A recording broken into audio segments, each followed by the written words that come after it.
Hi everyone, my name is Layal, also known as Gemini Bakes.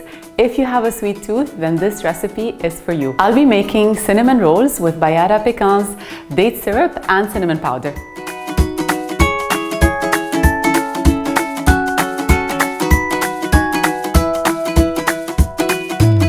Place a little bit of flour on your counter. The dough should be very elastic when you're using it. So I let it rest for about an hour and then it's ready to use.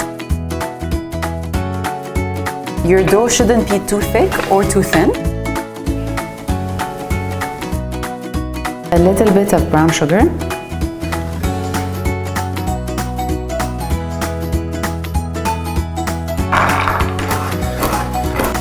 Cut your dates and pecan into small pieces. These pecans are going to give it a crunchy consistency, and mixed with the dates, it's going to be the perfect combination. And now we start rolling.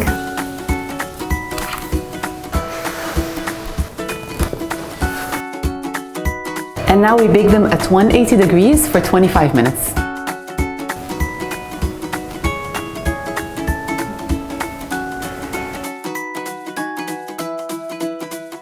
These cinnamon rolls are the most popular recipe in my kitchen, and you can easily make it at home too.